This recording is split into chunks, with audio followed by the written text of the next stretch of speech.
And there we go. We are live. All right, ladies and gentlemen, welcome to. Oh, wait a second. Let me read this tweet that I just put out. Insieme un transmisión en directo en YouTube XXERUDZTO78 question mark A. Follow that link, and you will find the source material podcast going on right now. I don't even know what you just said. I read my tweet, which apparently goes out in Farsi, also in Spanish. All right, then. I don't know why, man. I know there's got to be a setting. I mean, Teasley actually hopped onto my Twitter a few days back, and he's just like, why is this in Arabic? And I'm like, I don't freaking know. I don't know. We're worldwide. So, yeah, that's right. You know what? My good friend, Ronnie Adams from the Screaming Boy podcast. Welcome back to the Source Material podcast. How you doing this evening, sir? I am well. How are you, sir? Doing good, dude. Glad to have you back on here. My apologies. Man. My apologies. Stormwatch came and went. I don't know if I can get over that. I know. I actually read Stormwatch. Stormwatch number 1. Was a fun conversation there with good old Dean Compton, and yeah, that was a good show. It was a good show, and I learned a lot from that episode, and me and you, big Image fans. Yeah, I have to say this though, Dean, if you are listening right now, or when you listen to this, you have got to cut back on the coffee, brother.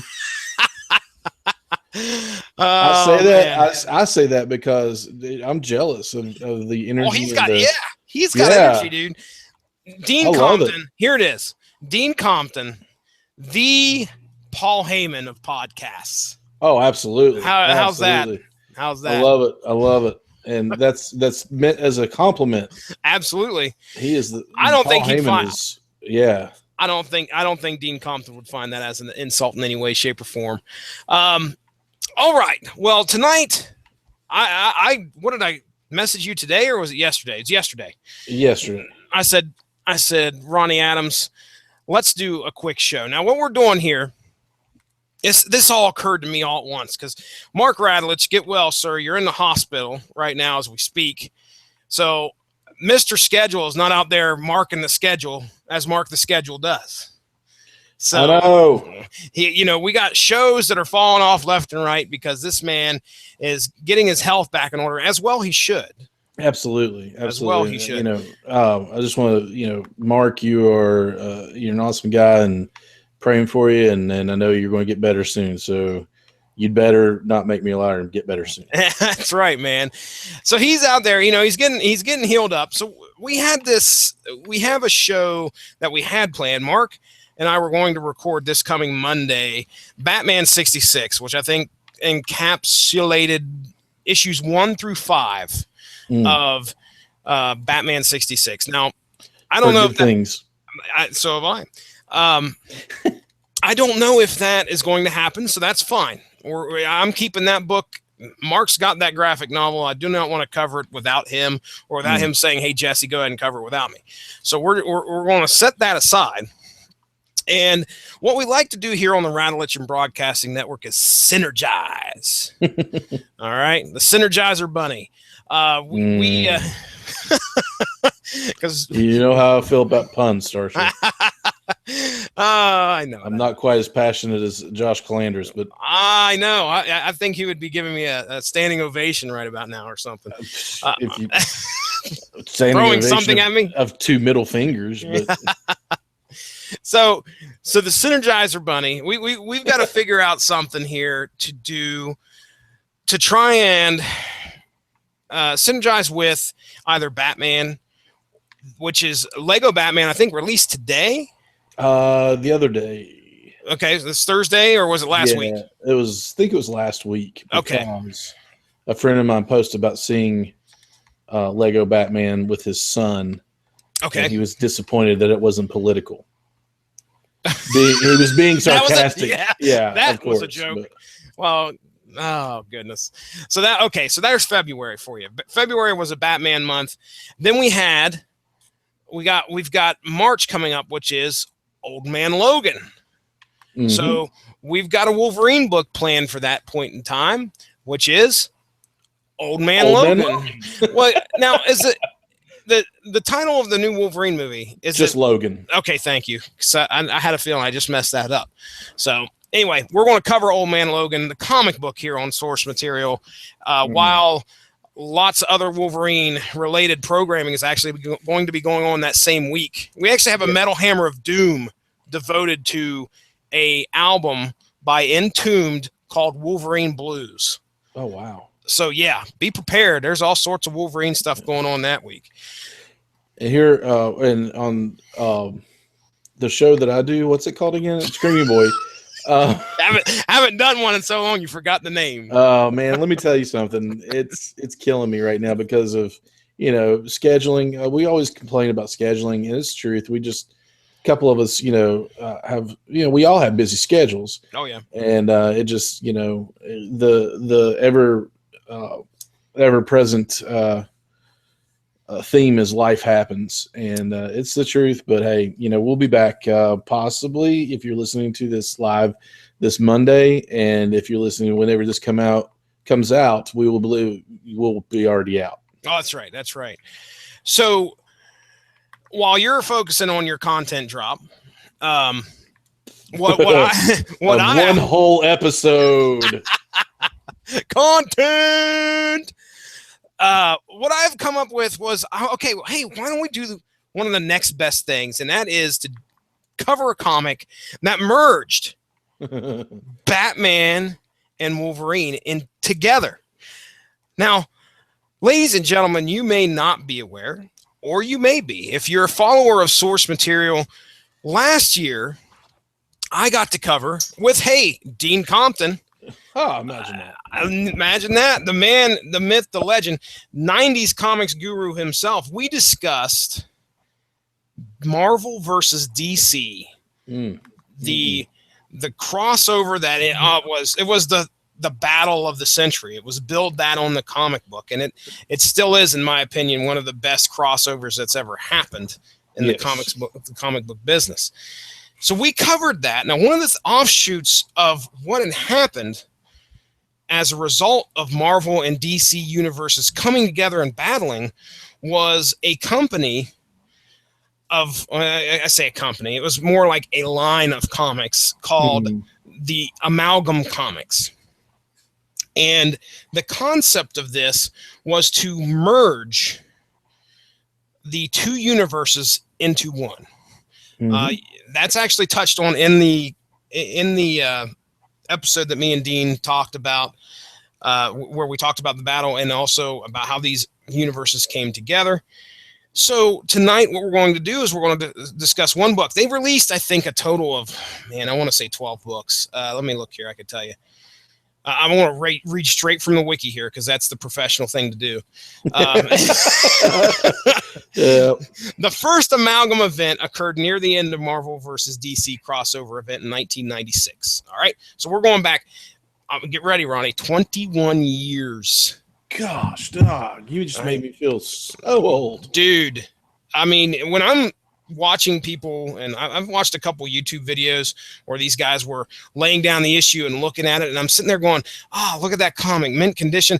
That's a 20-year-old comic now. I mean, back in the 90s when me and you were collecting, we were looking at 70s comics then that were 20 years old. Oh, they're all ratty and stuff. I remember getting comic books for a birthday one time, and for my birthday from this girl.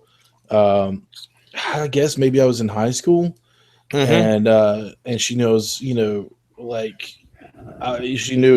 I don't know how old I was, but I don't know why you didn't marry this girl if she's getting your comics. I know, right? She's giving you comics for your birthday. Just now thinking about that. What's her name? We'll find her on Facebook. Yeah, she is now, since she's got married. Okay. But one was a Dick Tracy comic book, and she got me another one, and then she got me an old Ghost Rider comic book, and it was from the late 70s, early 80s. It's just like, I don't know where she got this stuff, but it was really cool stuff, man.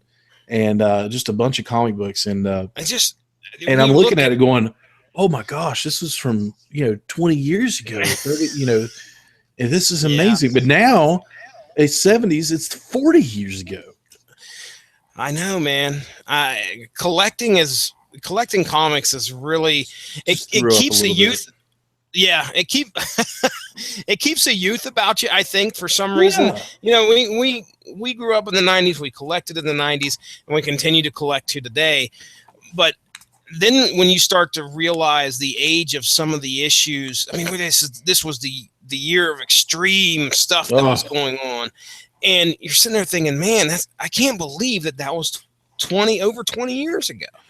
I remember, you know, of course you've got everything's extreme. You know, Image Comics came out and they were extreme because they had the violence and the sex appeal and all this stuff, and no comics code, you know. Loved it. They didn't go by the comics code and all that, so that's what the draw to. And then you had the Mountain Dew and Pepsi big mouth slam bottles, extreme this and the big slams. Yeah, the big slam, and then you had everything was extreme this, extreme that. I remember in 98, possibly, yeah, about 98, there being a chewing tobacco snuff. A can of snuff that was extreme chew, and that's what it was called. Not EX, extreme chew. And I was like, and it was like 98 cents for 2 cans. And I was like, you have got to be hard up to dip that stuff. Wow, extreme has done jumped the shark. Wow, dude. I mean, like at that point, it was just you got to, you know, yeah. Wow. Well, so 20 years ago, a little over 20 years ago, 21 years ago, Marvel versus DC happened, and you get the hints of the amalgam universe that occurs after this crossover hits. Now, again, from the wiki, it says, in that event, the Marvel and DC universes were shown being combined into one, and the Amalgam Comics were presented as the result of that. The first 12 Amalgam titles were released the following week, delaying both publishers' regular releases by 1 week. So imagine that. And we see how well that worked. they say, okay, we're not doing any more issues this week. We're not going to release anything. We're just going to release straight 12 issues of the combined product of all of our works for the past however many years. I'm saying that. What I'm saying is they take properties, mashed them together, such as Superboy and Spider-Man. Yep. And we get Spider-Boy. We get our subject tonight. We have Batman and Wolverine smashed together and brought to the forefront as DARKCLAW. All right. Right away. I mean, you've got two. I mean, like we were saying off air. You got two of DC and Marvel. You got their two most popular franchises right there. I don't care who you are. I don't care what you think. Spider-Man, Superman. You go on and on and on. But Wolverine and Batman have sold more comic books than Wolverine was on 10 teams alone. 7 years ago. Yeah, and you thought there was a clone problem in Spider-Man. Right. I mean, like X-Force, X-Men, Uncanny X-Men, Avengers, Mighty Avengers, Secret Avengers, Avengers. And then, he was all over the place, and then Batman, you've got Legends of Batman, you've got Detective Comics, you've got just regular Batman, All-Star Batman, all these other things going on. So two of the most popular franchises, two of the most popular characters that they could possibly get out of these two comic titans.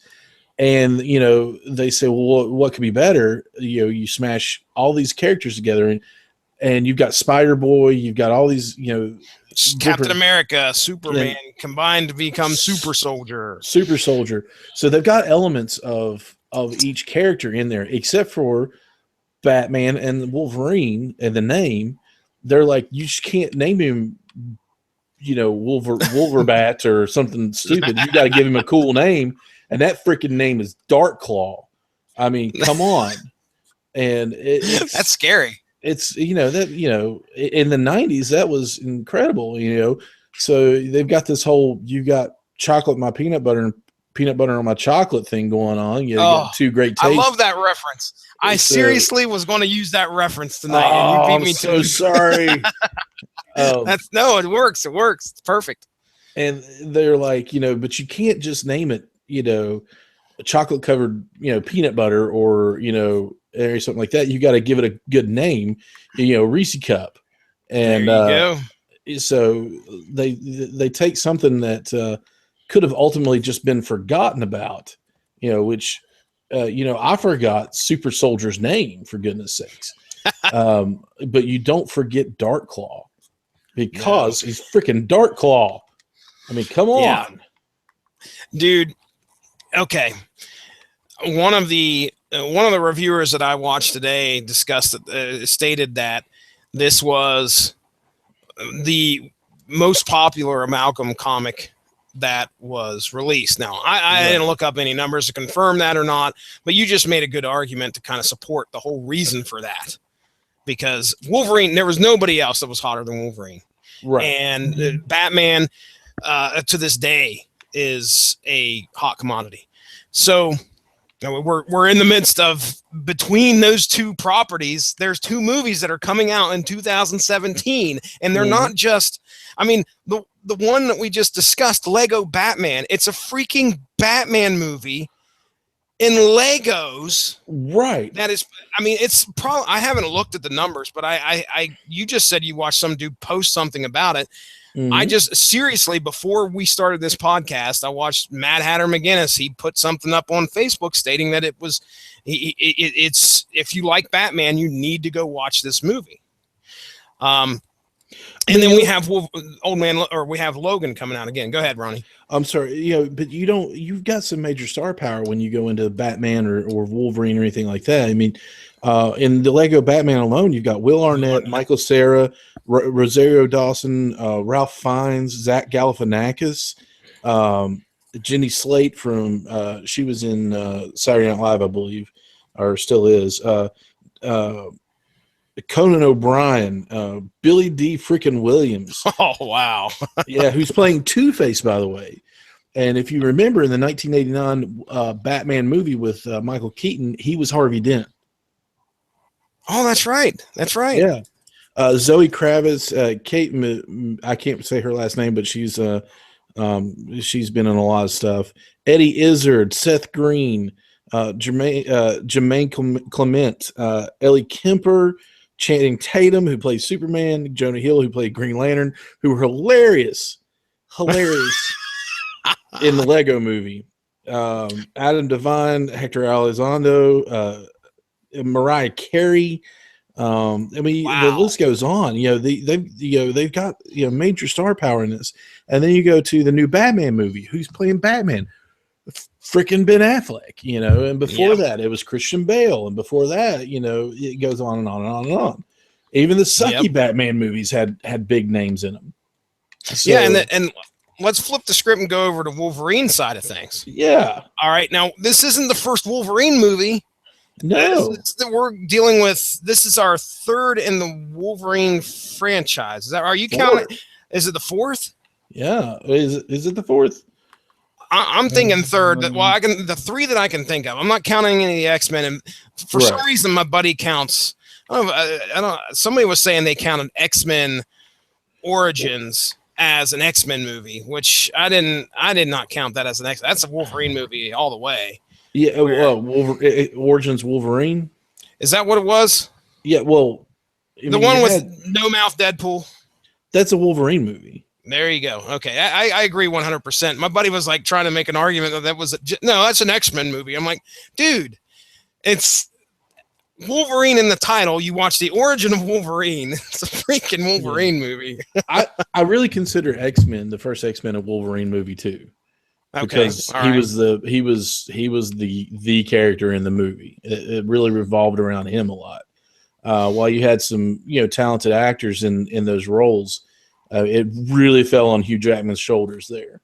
I believe that wholeheartedly. Even though you had Patrick Stewart and Halle Berry and a few others in there. It relied solely on Hugh Jackman. Mm-hmm.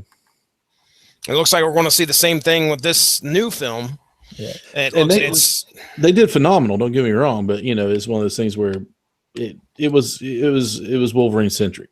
Yes, but it's not a Wolverine movie. Of course, it's X-Men. Mm-hmm. But you're right. It was 3 movies. They've got Origins, they've got the Wolverine, and now Logan. Okay, all right.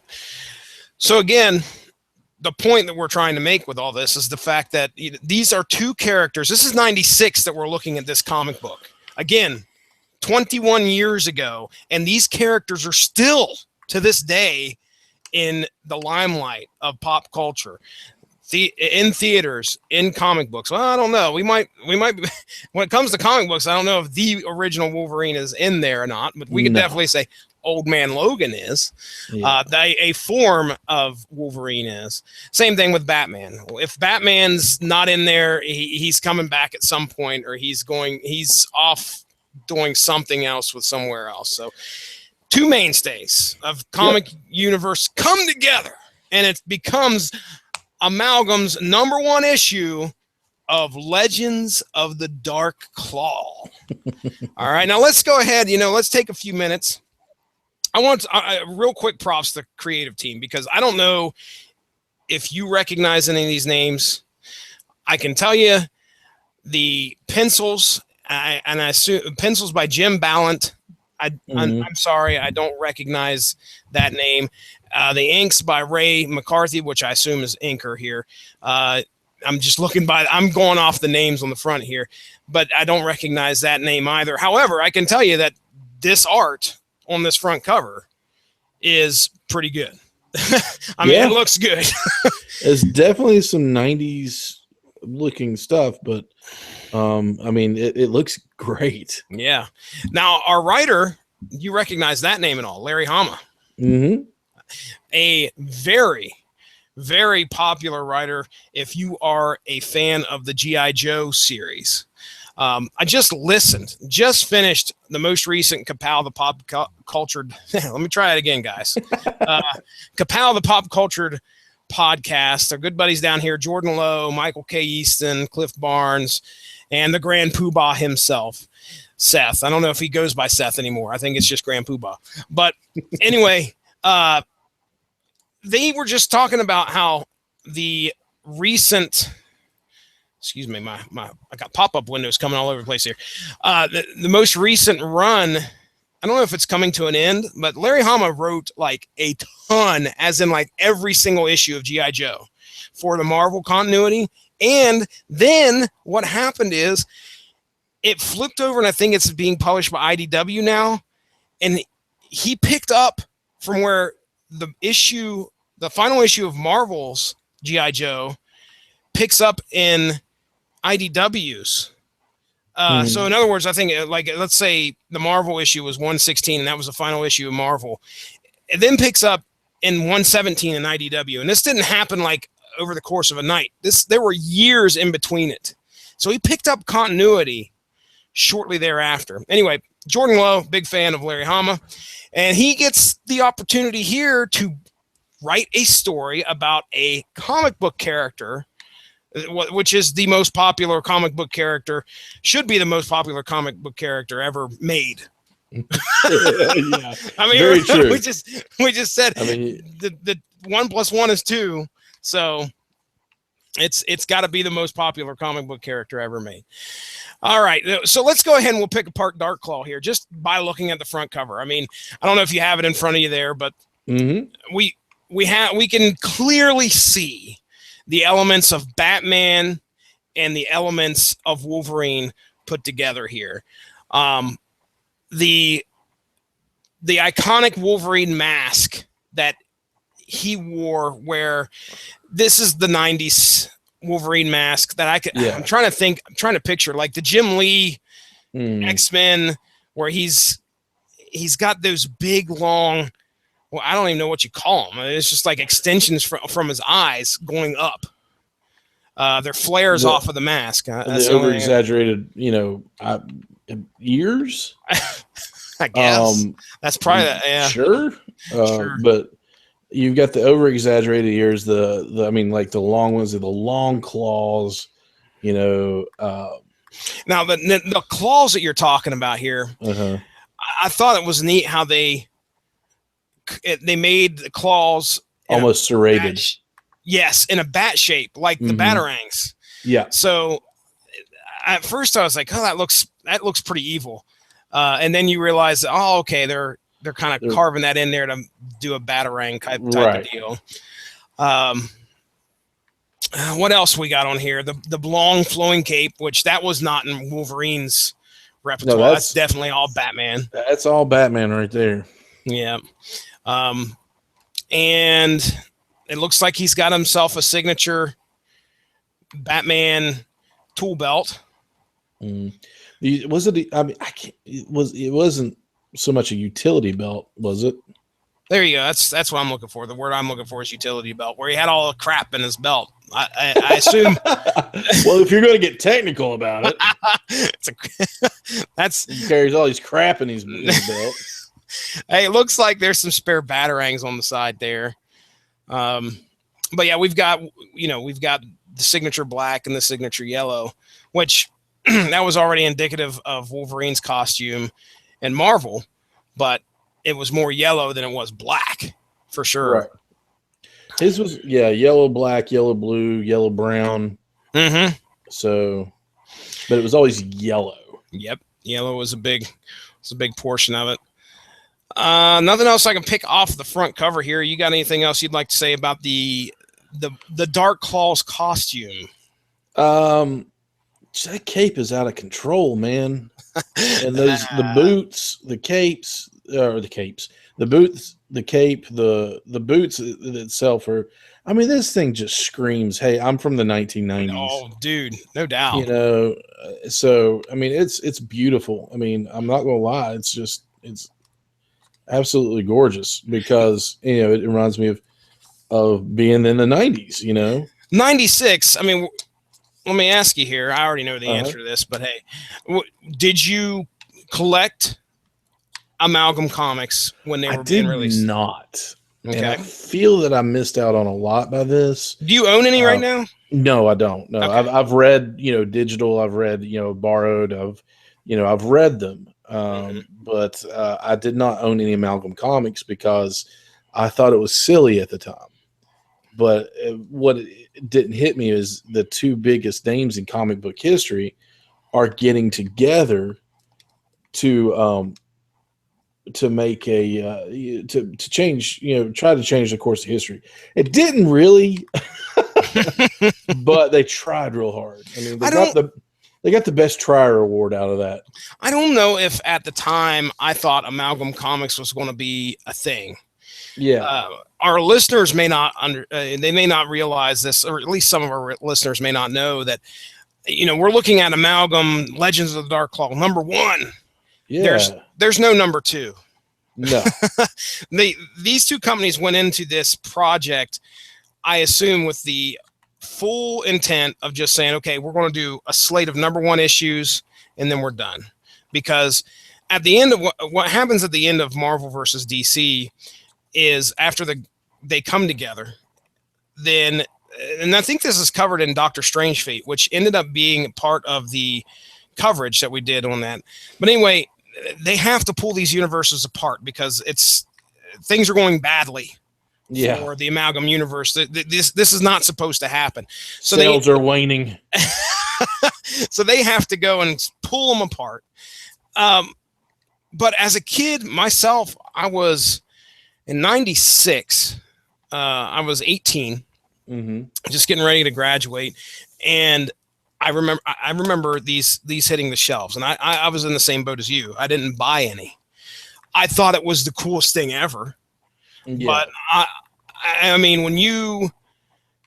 if they did something like this today, I probably would recognize how rare of an opportunity it would be to get a hold of these comics. Now, back in the 90s, you get, as you can see up here in the top right corner, #1 big. Oh, that was a big thing. Oh yeah, you had to get that #1 issue, and just because, don't think that Marvel and DC were just going, we'll just toss these stories out there and we'll be okay. And we're not going to make a big fuss over the fact they're all #1 issues and everybody's trying to get a #1 issue of something. Everybody, if it had #1 on it, I mean, it carried this, I don't want to say stigma, but it carried this, the appeal. It carried this appeal that, oh my gosh, I got to get that #1. This could be the next Superman. It could be the next death of Superman.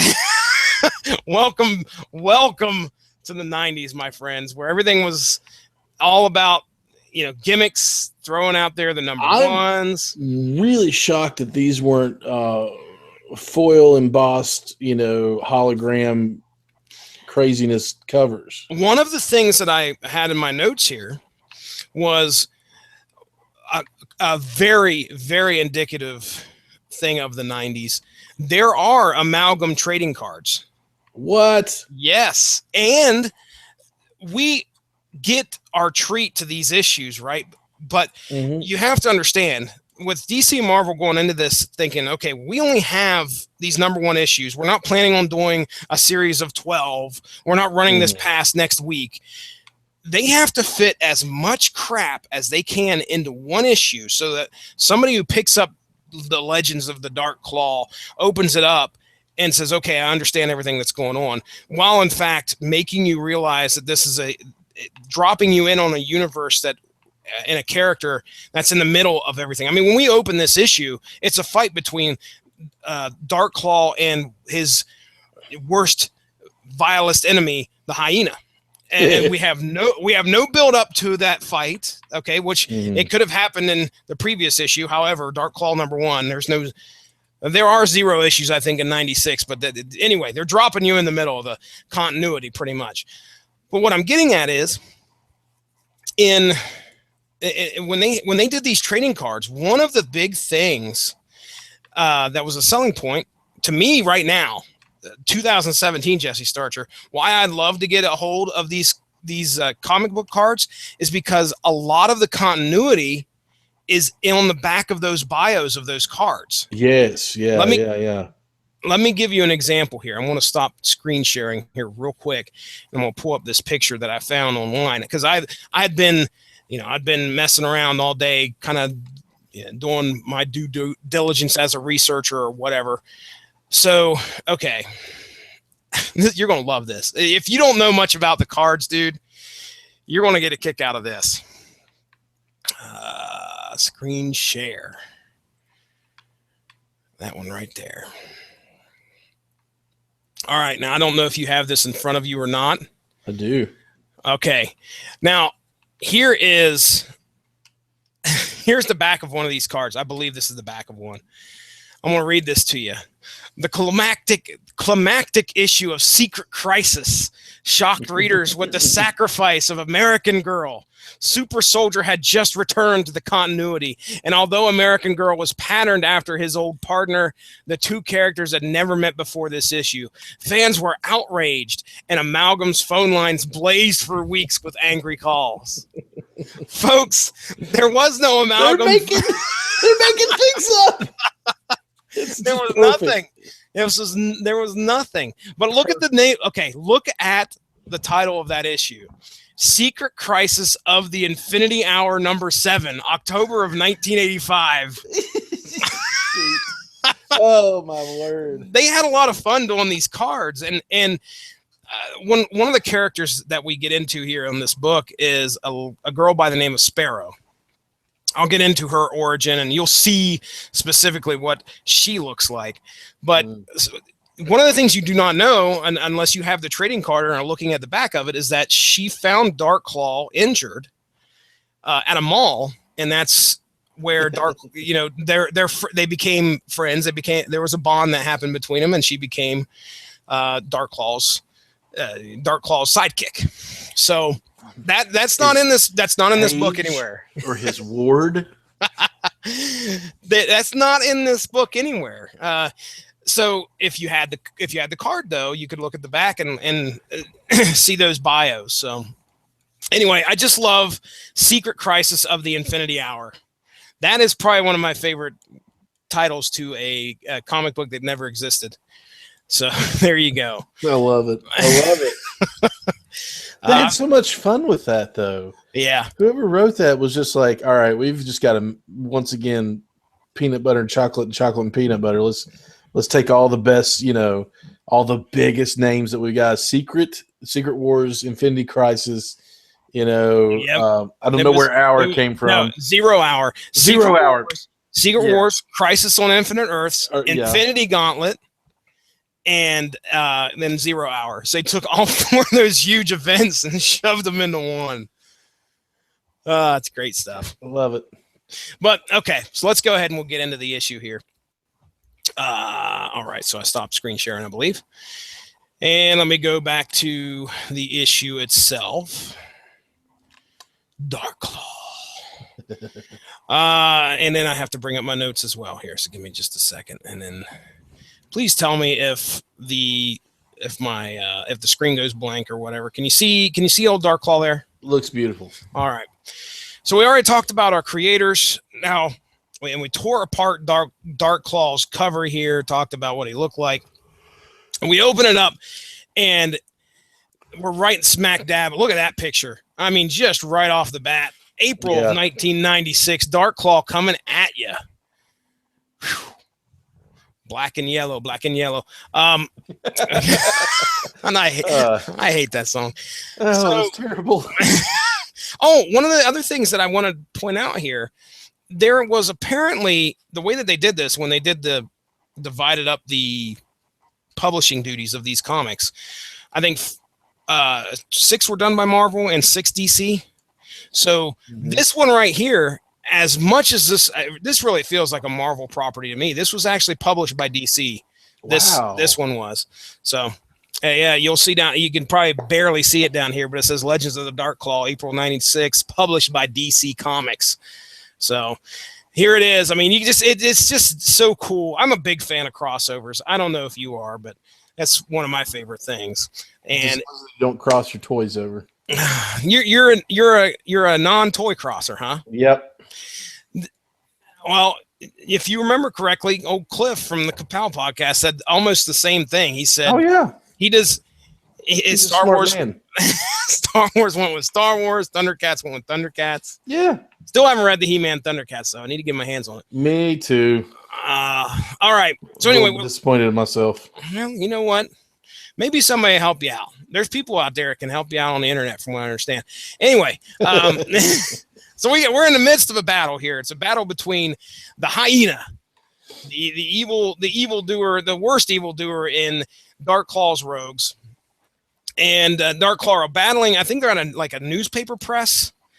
So they're battling back and forth, and the hyena is just barely escaping with his life as they make their way outside. These goons show up that are hyena's goons, and they force DARKCLAW to back off while hyena escapes.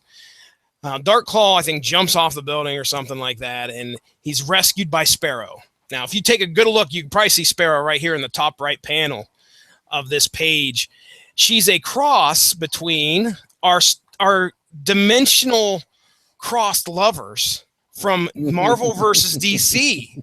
Jubilee. So stupid. Jubilee and Robin. So there you go. We got Sparrow, who is the sidekick piloting the Clawcopter. Thank you, the Clawcopter. I believe that's what it's called, the Clawcopter. That's what yeah. Why would I? Yeah, exactly. Why would you lie? So anyway, hyena escapes. DARKCLAW's rescued. They make their way back. And if you remember in the Marvel comics, there was always a bond between Wolverine and Jubilee. So it's kind of neat to see them two over here in this Amalgam universe kind of going through the same thing. All right, now we're introduced here to this in this next page to Huntress, who is, at first I thought this was Catwoman. I was like, this is a Catwoman crossover with something, but this is actually a crossover between Carol Danvers, which I think in the 90s was Miss Marvel. Miss Marvel, thank you. And Huntress. So Huntress is breaking into Logan Wayne's Well, dun dun dun. residence, and she's following up on a lead. And as she's kind of making her way through there, she discovers that Logan Wayne is DARKCLAW. And she, of course, finds this out in a closet, which apparently he just leaves his costumes hanging up in. But where else would you leave it? Well, you think you'd have a little bit of a lock and key or something like that, but no secret compartment. They're just hanging out in the closet. So she finds this out just as DARKCLAW shows up home. Now there's a bit of origin telling that goes on in these next few pages, because hey, like I said, we've got to pack all this stuff into one book. Mm-hmm. And we got to create a history. We've got to create a continuity for all these characters. So we find out that DARKCLAW was part of a. Yeah, I know. I got to get my company straight here. Wolverine was part of a secret Canadian project, along with a guy by the name of Creed H. Quinn, who is, of course, the hyena. And what we learn is that in this failed experiment that occurred, there were the Canadian government, which apparently there's four subjects that were part of this project. Now, I don't remember if they mentioned what happened to the other two, but two of them are definitely DARKCLAW and hyena. The purpose of this experiment was to come up with a weapon that was a remorseless killing machine, very much like the Weapon X project. Okay, that is clearly what they're trying to get at here. However, the experiment failed on both Logan and Creed. As it turns out, even though it hyped up their powers, Creed had an imagination, and I assume, I don't know if the experiment drove him crazy or he was crazy going into it. So he's very much like the Joker. And we didn't even describe what hyena looks like here. You could pretty much guess if you're a comic book fan. That's the truth. I'm going to scroll back here to this beautiful 2-page splash of a title page here, Through a Glass Darkly, as we look at hyena, who is a hybrid of the Joker. And I want to say Sabretooth. Is there any other elements in there that you could see? No, not at all. The costumes clearly changed because his name's Hyena, so he's got to reflect that animal. So we got some spots, and we got a yellow and black costume, but that is green. Yeah. Okay. Go ahead. We have a friend. Who That's good. We're just going to leave it at that. We have friends. Shut up. Who actually makes custom toys, and he does a lot of this, and he does a really good job. And are we talking about Aaron Hickman? We're talking about Aaron Hickman. Yes. And he's on Facebook with what's the group called? Why am I blanking right now? It is Dave's All-American Toys and Comics, I believe. Exactly. Dave's All-American Toys and Comics. And he does some beautiful work on custom figures. He takes figures and he looks at them. He says, he sees a Nick Fury and says, I can make a whatever out of this. You know, I can make a Thomas Wayne out of this. And so he does all kinds of great stuff with it. Imagine, me saying all this great stuff. He does all this great stuff, and take it down about 16 notches. Okay. And you have some kid who ripped the head off his Joker figure and put it on top of his Sabretooth figure, and then there's painted black spots on it, and there you go. Oh, goodness. That ain't that bad. Come on. It's not that bad, but there's some armor involved here. But yes. It's the 90s. There's always armor and pouches and guns involved. He does have a pouch. You've got a Joker face. You're right, and there's a joke. It's just a Joker head on a. It's a Joker head on a saber-toothed body. I mean, it's just this pale white face out in the middle of everything else, out on the black and yellow, and that's it. And of course, we have this green, what would have been Sabretooth's mane. It's a green, the green Joker hair. So there's our best description of hyena, the dastardly hyena. So okay, all right. Let me. Since I totally skipped over that. Okay, the origin story. The two guys in the experiment.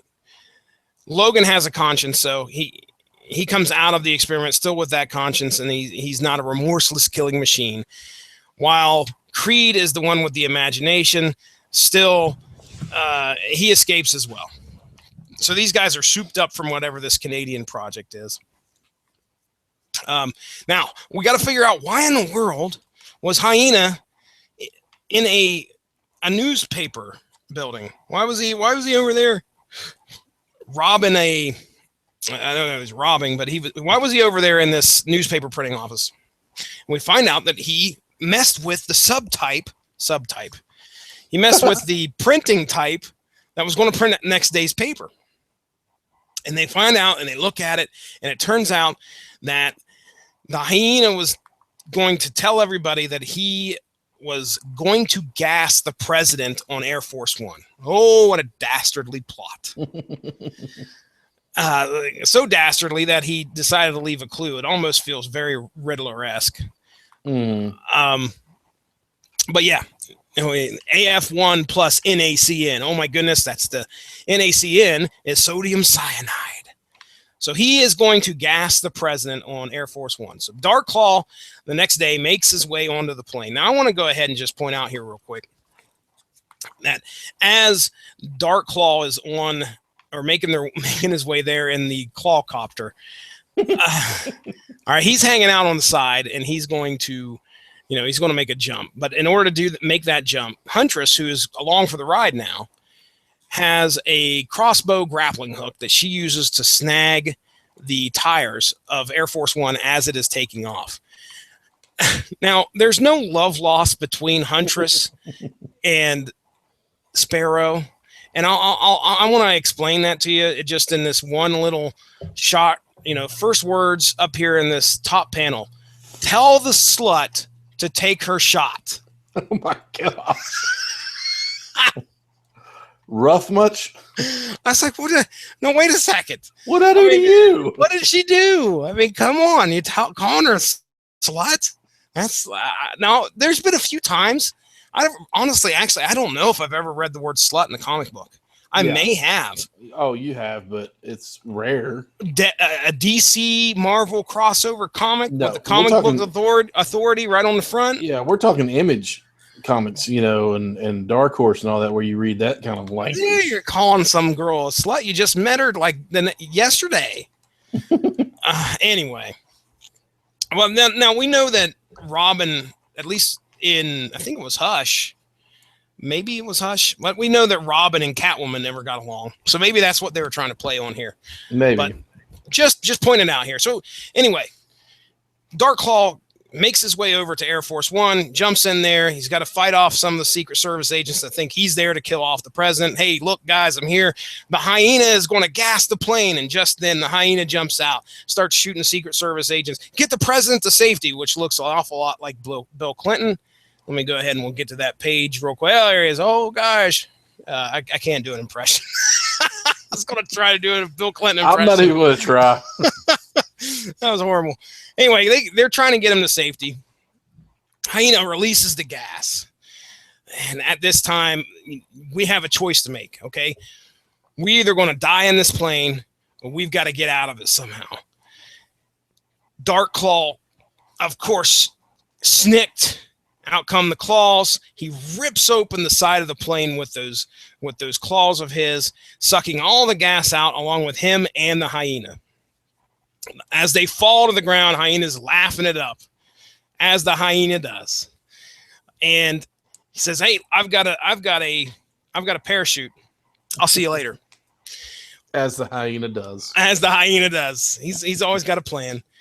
As DARKCLAW falls, Sparrow comes around and yet again with the Clawcopter rescues him. And we end the issue with DARKCLAW's intent to circle back around and get another crack at the hyena. And that's it. Next issue, this claw, this crossbow.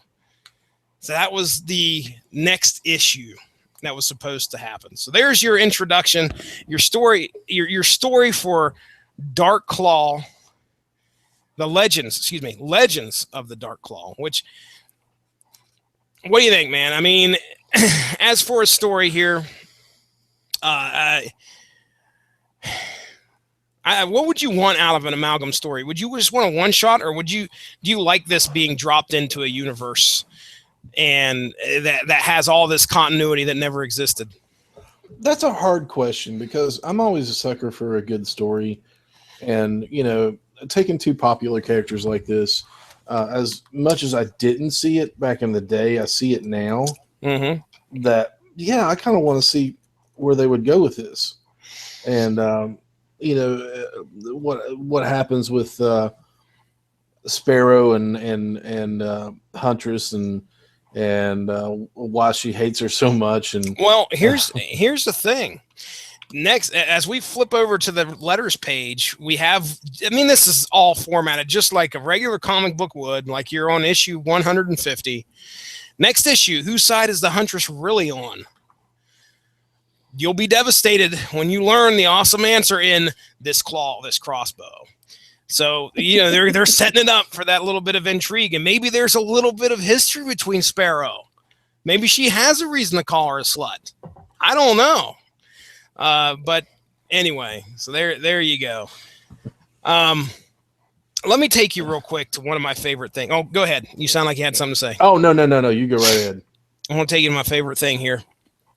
I will say this. Okay. There's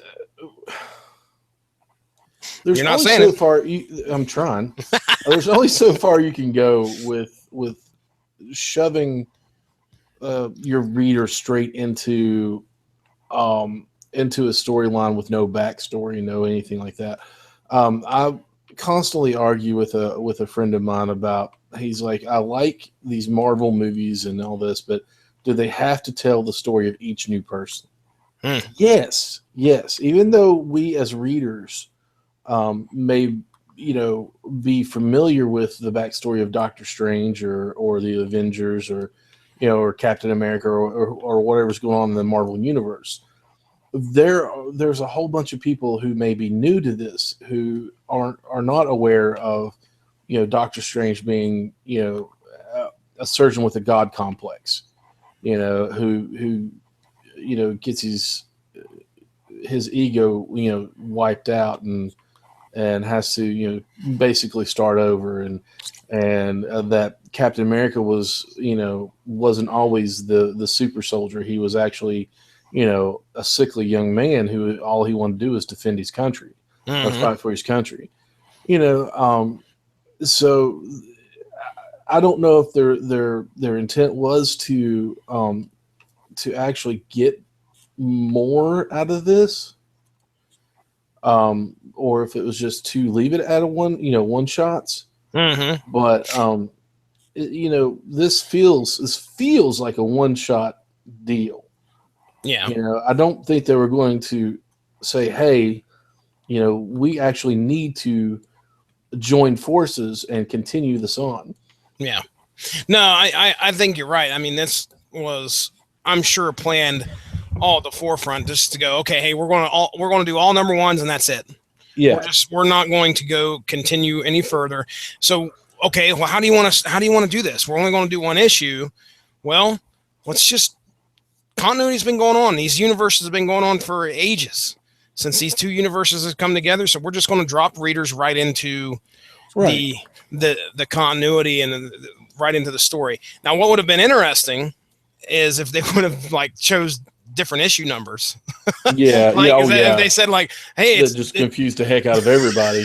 Legends of DARKCLAW 87. You're like, but what? No. Yeah, that would have really been. You wouldn't have been able to sell the number one gimmick though. So no. Yeah.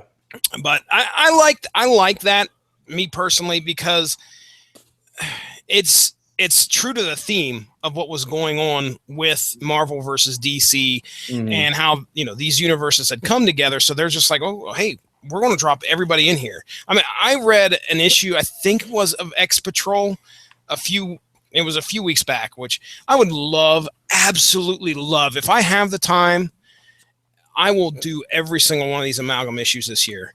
But I've read the X Patrol issue, and it's very much the same way. It's almost like the finish. It's almost like the finished part of a story arc. Like, you imagine picking up one of the story arcs in Invincible, but you're picking up that final part of that story. Confused all the pieces. And you can only do so much exposition in a comic book without readers going, oh, geez, Louise, I need to see pictures instead of words. Well, with Invincible, you'd have to go back and explain that he got his powers from his dad, who's also an alien, who's also there to, you know, take over the world, but actually turn good because he was in love with his wife and fell in love with his family and his blah, blah, blah. Then all of a sudden they go back in time and they redo everything. Then they go forward in time. Then they go sideways in time. And, you know, you can't do that with one thought bubble.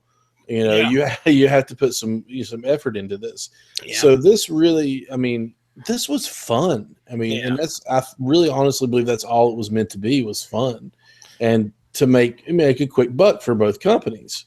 And they succeeded in that. You know, they made that quick buck because they sold trading cards and everything else. And I don't know how, you know, I haven't looked at any of the numbers for Amalgam Comics and see how well they sold, but there's only so far you can go with these popular characters like Batman and Wolverine mashed together, and then Captain America and Superman. You can't dedicate the time that you would need to this with two separate companies who are also trying to survive on their own.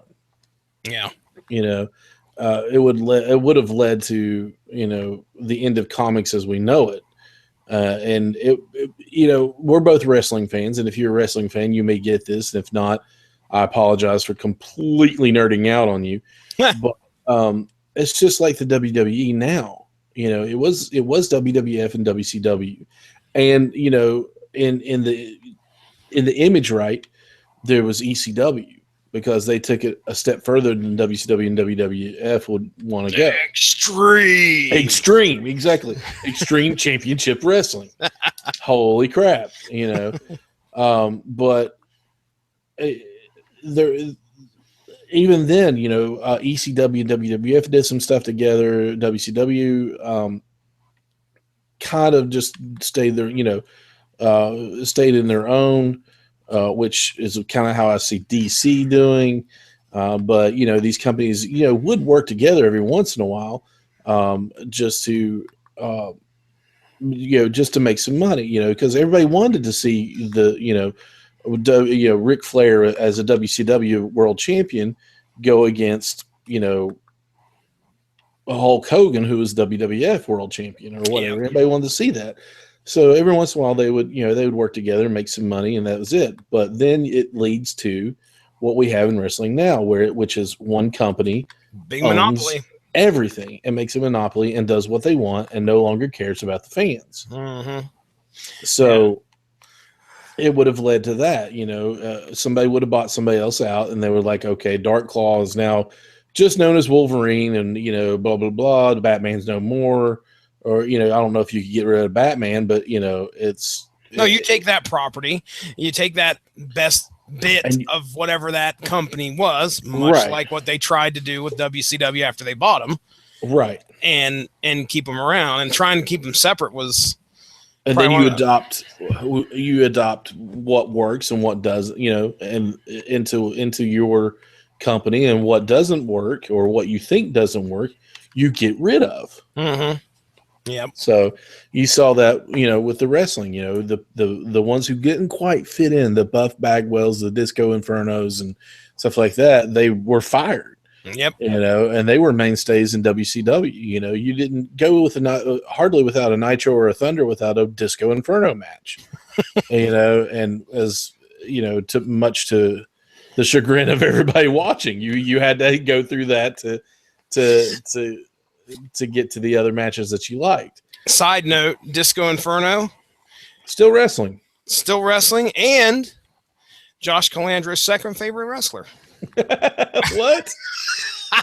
Well, no one can top Baron Von Turd. Von Turd. Holy crap. No pun intended there. Oh, man.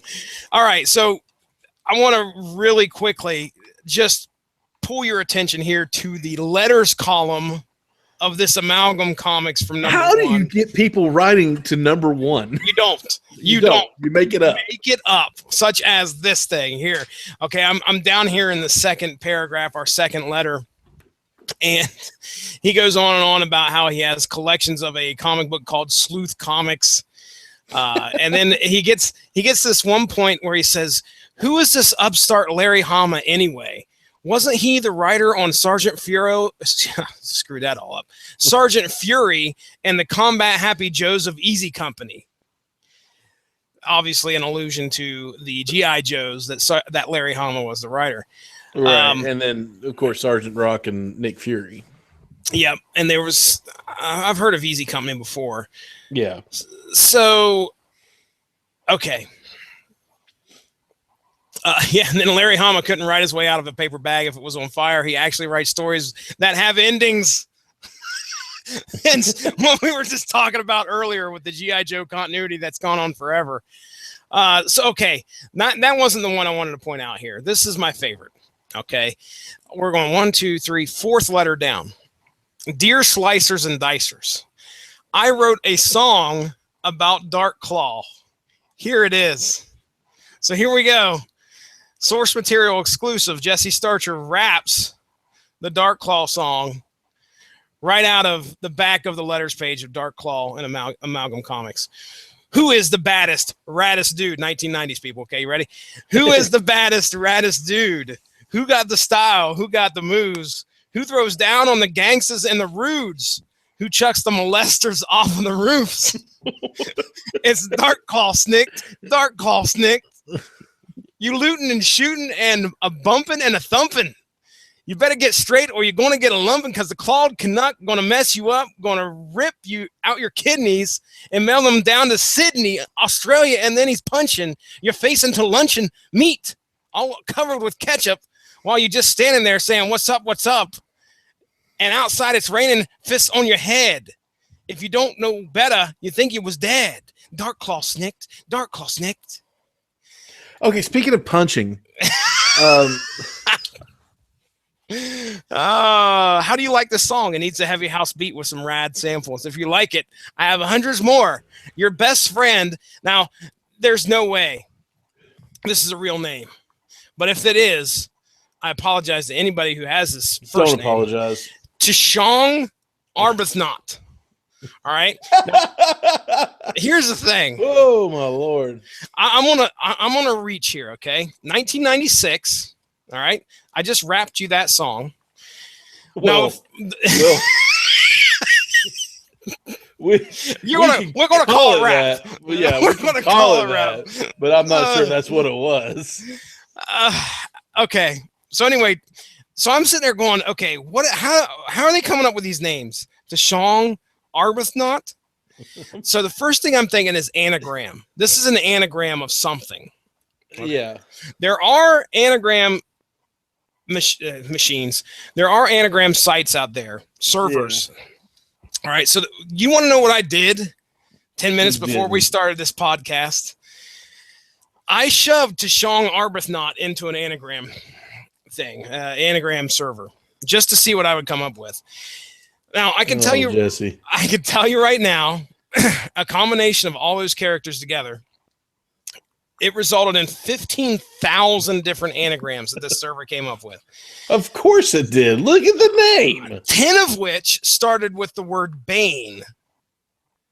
Yeah, put that in perspective. But what I came up with, just looking at it, because this was reportedly from Cleveland, Ohio, you can look at those letters and come up with, I know you can come up with the two words, Bone Thugs. Oh, no way. But there's still a couple letters left over. So I couldn't make it fully work. But Bone Thugs is in those letters. Just letting you know that. And Bone Thugs, believe it or not, one of my favorite rap bands of all time. It's the first of the month. East 1999. Don't get me started. I'll get Golden Age Dave on here. Me and him would be talking Bone for like the next hour. So, all right. I'm not gonna lie, I kind of want to hear that, but you know. Me and Ronnie Adams. Oh man. All right, ladies and gentlemen. I think that it brings us to the end of Amalgam Comics Legends of the DARKCLAW #1. I hope you all enjoyed it. I think if you get your hands on it, I don't think this is going to cost you anything, because this certainly wasn't a rare comic book. The 90s were full of overproduction, just inventory out the wazoo. I believe I came across a few of these in an auction, if I remember right, but they are really they're not too hard to find. They're not too expensive. You can also get the Adventures of the DARKCLAW. Yes, which is the animated version, you know, like Batman, you know, Adventures of Batman animated, you know. Yeah, like it was the Adventures of Batman, which was that, by the way, I believe is where Harley Quinn first got her comic book. Harley Quinn's first appearance. Mm-hmm. Anyway, which is a comic book that, unless you were looking for that first appearance of Harley Quinn, it would probably be unnoticed compared to the rest of the stuff. Like if somebody's got a run of Batman, the animated series sitting there, or the Adventures of Batman, whatever it is, you could possibly be sitting on a gold mine. Yeah, you have Harley Quinn's one of the hottest female characters out there right now. But some people may not know that, because 90s comics were there were so many of them, and people got so jaded after they found out a lot of them weren't worth anything. Death of Superman. Yeah, again, that it's just something like that could get really easily overlooked by someone who doesn't know what they have on their hands. Absolutely. So, okay, I mean, I can't think of anything else to really say other than I'd love to at some point revisit another Amalgam issue. I would, if I have the time this year, I would put it together. We're looking at, these came out in 96 and 90. I think they said a round of them came out in 97. I could be wrong, but it started in 96 after DC and Marvel. Now, they did say, that note I did pull up off the wiki, did say 12 issues in the event. The first 12 Amalgam titles were released the following week, so they released all 12. I swear there's more than that, though. But anyway, here, let me take a look. We've got time. I'll edit all this crap out. Let's look and see how many Amalgam. We'll run down the Amalgam titles, because that'll be fun, and then we'll close this piece out. Okay. Amalgam Comics titles. Give me Amalgam Comics. That's all I need to put in there. All right. Oh, 24. Okay, 24 comics have been reprinted in 4 collected editions.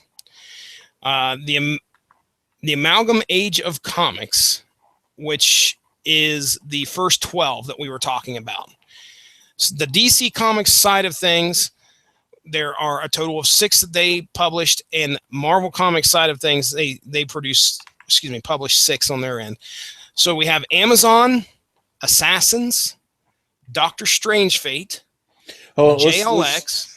Let's look at can we kind of say who they are a mashup of? Amazon, of course, was going to be Wonder Woman and somebody. Hold on. Let's look. Has to be. But here's the thing. Diana Prince. Who's Diana Prince? That's Wonder Woman. Wonder Woman. She is in Bullets and Bracelets. Yeah. So Bullets and Bracelets being the cross between, I want to say it was Hal Jordan and the Punisher, because it looks like a Hal Jordan. See, as you can tell, folks, we're not exactly prepared in any way, shape, or form. This is free. That's right. So that's right. That is back off. Now I want to go to. Don't take me there. I want to go to. Let's go. Okay, here we go. Amalgam Database. Amazon. Oh, okay. Here we go. Amazon. Princess Aurora of Themyscira, or Themyscira, however you say that. So she's Storm and Wonder Woman put together. All right. That's what I thought. Yeah. You had it. Then we have, after that, we have Assassins, which was Elektra. Excuse me. You're right. Elektra. Why would we go to this and then it just not show us? Can we go to a next? Oh, that's because okay. Assassins.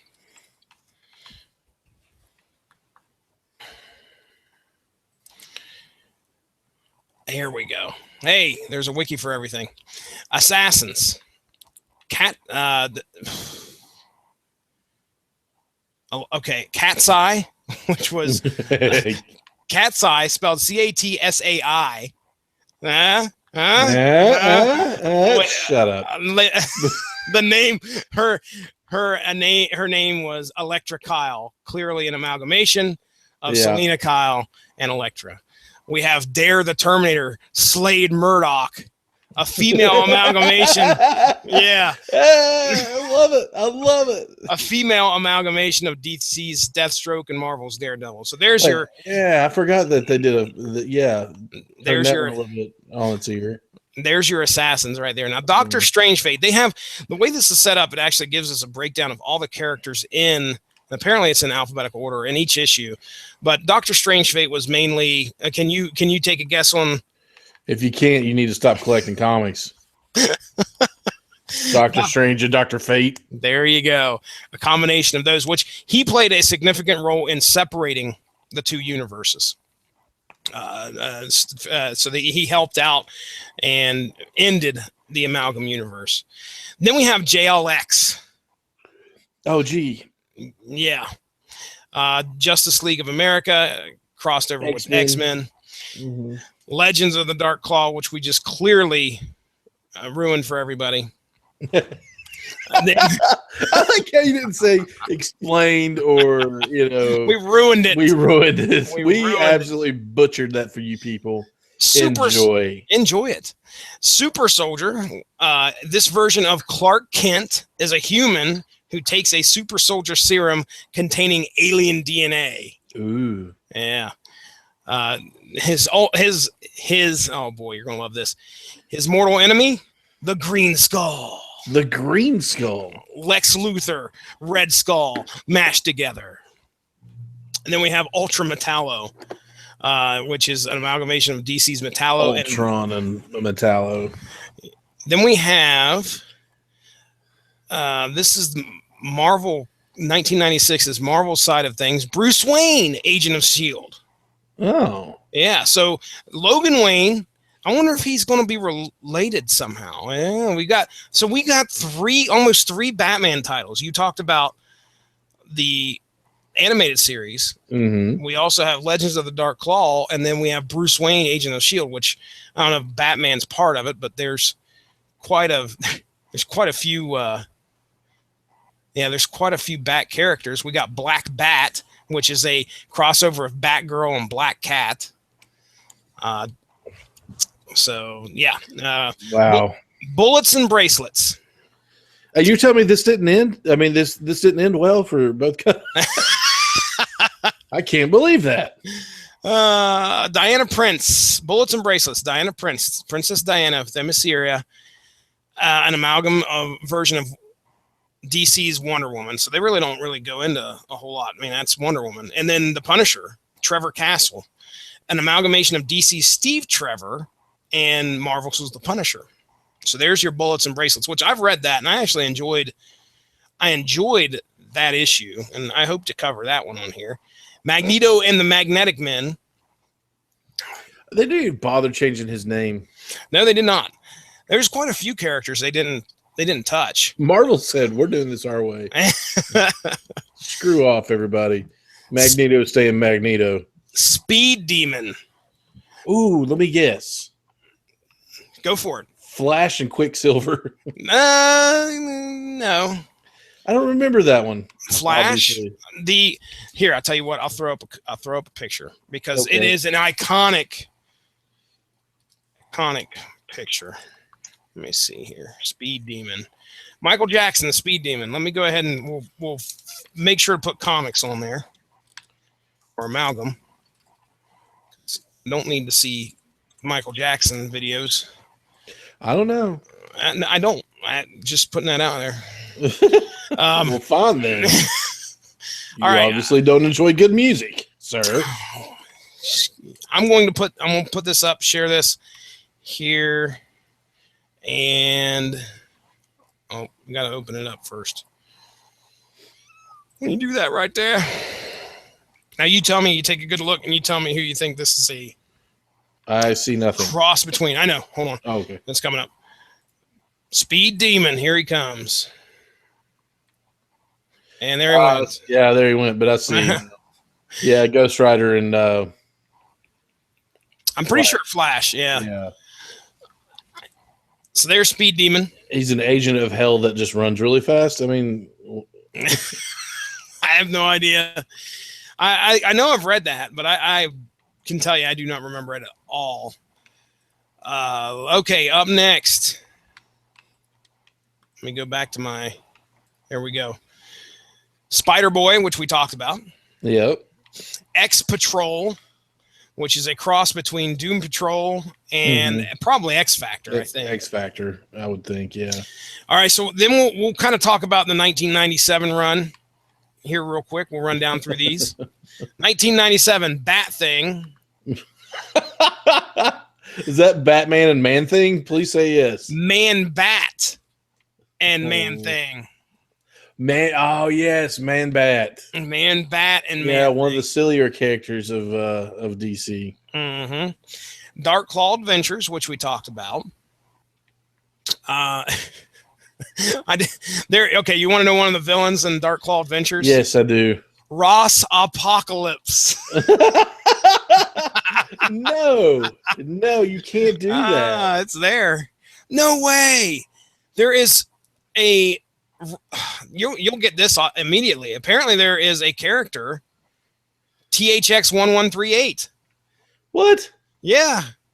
Which do you recognize what that is? Steven Spielberg. George Lucas, but hey, George Lucas. I'll give you What points. I say, Steven Spielberg? Oh my gosh.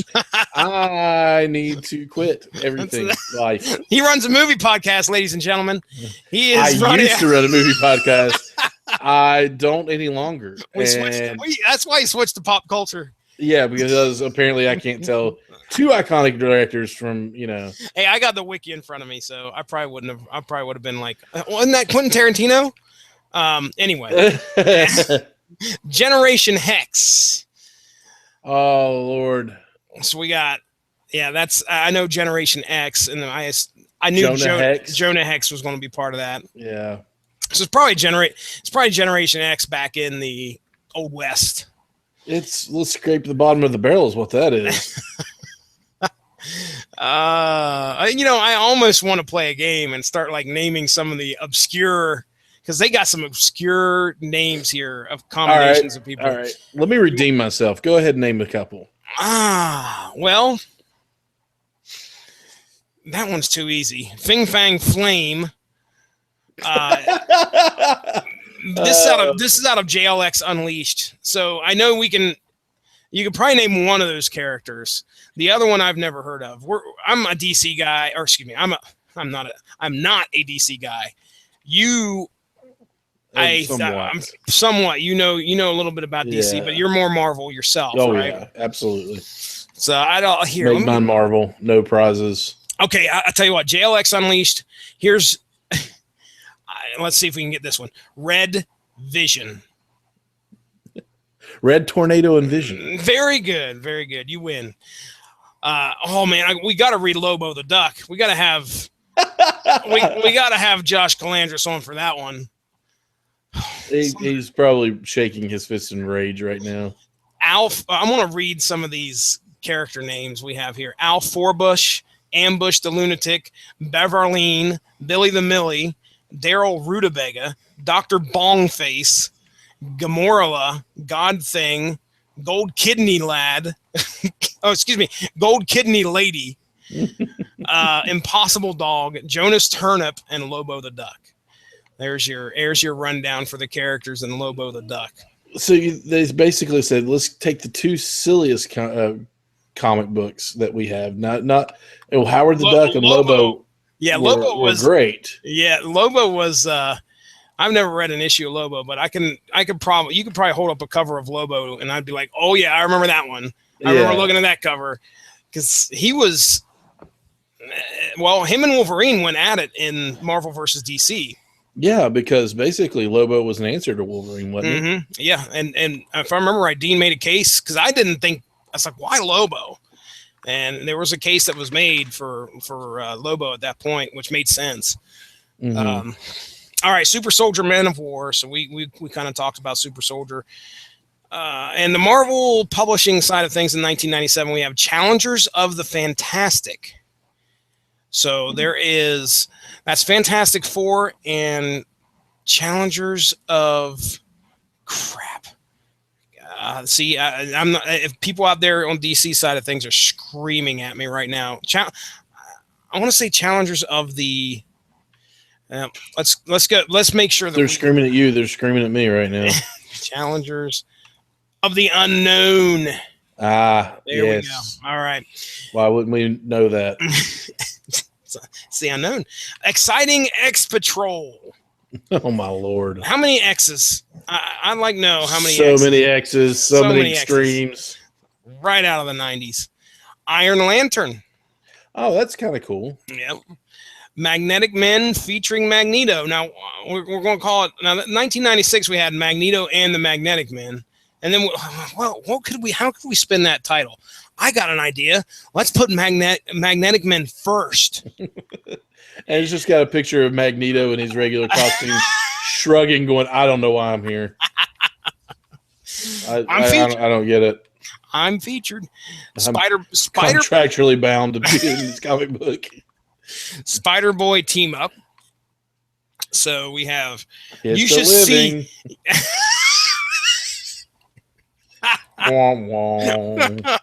Dude, that has become the soundbite now for the Revolution broadcast. It's a living. Oh, dude. Some of the Metal Hammer of Dooms, Mark's got to whip that out every time, and it cracks me and Coop up like you wouldn't believe. All right, so Spider-Boy team up, which is the longest list of freaking mashup characters that I've ever seen. I mean, we're talking 1, 2, 3, 4, 5, 6, 7, 8, 9, 10, 12, 13, 14, 15, 16, 17, 18, 19, 20, 21, 22, 23, 24, 25, 26, 27, 28, 29, 30, 31 mashup characters in Spider-Boy team up. I'm not even sure that there's that many characters in the comic books. Dude, seriously. I mean, Challenger the Fantastic has a good bit, but dang. I mean, they were like, okay, we have all these great concepts that we have, but we can't fit them in any of these. Just throw them in team up. Spider-Boy team up, and that's where they go. We have Tharlock. That's one of the characters that show up in here. I don't even know. DC Comics Tharok and Marvel's Deathlock. Let me see what's the easiest one off of here. Jeez, what did I say about scraping the bottom of the barrel earlier? Dude, there's some bad, like Sparkler, an amalgamation of DC's Light Lass and Marvel's Dazzler. Who? Yeah. Now, see, here's the thing. What we might do if I do this, I would love to do a roundup of like top 3, best, 3? And then bottom 3. Thorian of the New Asgods, which only apparently has 2 characters in it. There's no way. Thor and Thorian. Who's the other one? Thor and who? DC's Orion. Orion. Yeah. Yeah, and then we have an amalgamation. The apparent villain, I would assume, in that book is Loch Desaad, which is an amalgamation of Desaad and Marvel's Loki. Oh. Loch Desaad. Loch Desaad. That's just awful. Man. I mean, I'm not crapping on this stuff. I hope nobody thinks I'm really that that mean. I'm just we're having fun now, but you know, it's one of those things where you take these popular characters and you mash them together. You're not going to get a DARKCLAW every time, you know. It's just one of those things where it seems like, and we laugh about it now, it's still fun to read and it's still fun to look at, but they were really reaching just to, you know, how can we, you know, we got to put Orion and Thor together. Well, so what do we do here? You know, there's one thing that I can give them credit for is the fact that, you know, in hindsight, they never did this again. Yeah. This never happened again. So if you had the opportunity and you were part of the creative team between these two gigantic companies, I would jump all over that. You're like, okay, give me this. Yeah. I've got these great ideas. Let me do this. Why don't they take, I mean, I'm sure they did. I can't remember, but Thanos and Darkseid. They did. Yeah. But what'd they name him? He was, hold on. He was one of the bad guys. I could tell you here real quick. He was one of the bad guys in the JLX book. Let me look. I want to say Thanocide. See, Darkthos. Hold on. You're going to kill me here. Gosh darn it. Hold on. Thanocide, I swear. Thanos. You know, they mashed up Dr. Doom and Doomsday. Dr. Doom? Yeah, Dr. Doom. Dr. Doomsday? There you go. Darkseid. I want to find this guy's name. And I'm going to find Amalgam. I spelled that wrong. Aside, I'll bring him up here real quick. I'll bring up some images just so you can get a good look. Good luck. You would have been perfect for this team back then, Ronnie Adams. I would come up with much better names. They were part, I think, of the battle, or at least it was alluded to in the actual comics. But Marvel versus DC, that is. So here's a really big. Oh man, I don't know, because they fought each other for sure. I'm having a hard time finding. Let me type in Thanocide real quick. Welcome to the part of the show where we just don't give a crap about. If you're still listening, you are a champ, and we love Congratulations, you're bored to death. Thanocide. To actually give a. Yeah. I'm going to go ahead and let me get. His picture is really cool, though. Yeah, I'm going to save this image. Boom. And then we bring it up by going to this, double clicking that, and then we go to share. And then you got to find here we go. Boom. Click on me, share. We actually have 2 viewers, which there's no possible way. Bless your hearts. One of them's you and one of them's me. Put your phone down, Starcher. Here it is. Oh no, there it isn't. There we go. There you go. Thanocide, which I mean, he looks freaking like Darkseid with a purple face and the old wrinkly chin. Prune chin. Ye old prune chin. Yep. All right, there you go. So yeah, I mean, you were grasping at everything you can and just tossing it together, and out comes Amalgam. Which, hey, ladies and gentlemen. Just to kind of give you the brilliance of Amalgam Comics. I mean, think of the word amalgam itself. Let me stop presenting. Yeah, let's go to Webster's dictionary. Are you going to share that? Let me take a screenshot real quick. Did you know that it actually Amalgam Comics or the Amalgam Universe actually has a designation in the Marvel Universe as Earth? Absolutely. Earth 9602, which all of a sudden I'm like picking, I'm Anagram Man. Now I'm seeing 96, and that corresponds with the year that it got released. Yeah. 96. I don't know what the O2 stands for, but hey. As many as copies as they sold. Yep. DC Comics has 2. DC Comics It's like, hey, how many issues did we sell again? 2. 2. Are you sure? Because we really want to make this number a little bit. Nope, that's 2. 2. We did it. We own it. It was 2. 2. DC Comics has not identified an Amalgam universe in its multiverse. Interesting. Because they saw it and we're like, no, we're good. You guys can have that. You go right ahead, boys. Oh, all right, Ronnie Adams, buddy. We covered a good bit here. We talked, and as for when this is going to air, my assumption is I'll probably put it. See if you can follow me here. I'm gonna probably put it somewhere between our Batman episode that we do and probably right before the one we do on Wolverine, Old Man Logan, as kind of like a transition synergy. Here you go. Whew, man, I'm tired. Chew on that for a little bit. Taste good? No, yeah. Now you know what we went through. Amalgam. All right, dude. Let's go ahead. We'll get into plugs here. Do you have anything else you'd like to say about Legends of the DARKCLAW? No, it was a lot of fun. I mean, it was what it was. It was, I mean, it served its purpose as far as just bringing 2 characters that everybody loved together. Their 2 biggest, their 2 biggest bank rolls right there. Yeah, and saying how well does this work together? DARKCLAW actually worked really well together. Mm-hmm. They took 2 of the darkest characters that they had, their 2 most popular characters, and they pushed them together. And once again, when you do that, chocolate and peanut butter and chocolate, you get something that goes down easy.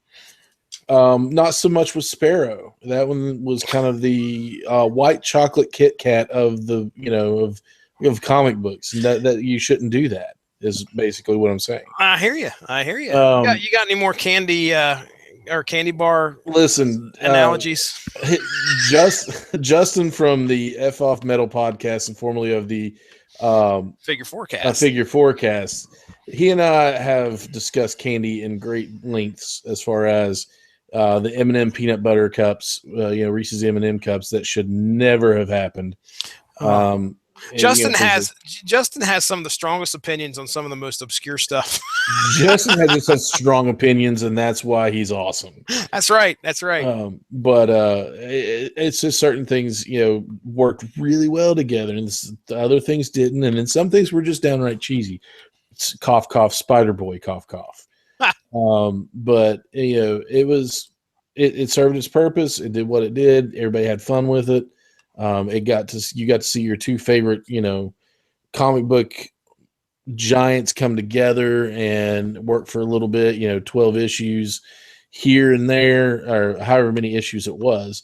But, DARKCLAW was a lot of fun. It was a good read, actually, it took the ferocity of Sabretooth and the insanity of Joker and put it together, and that worked really well. Yeah, really well. And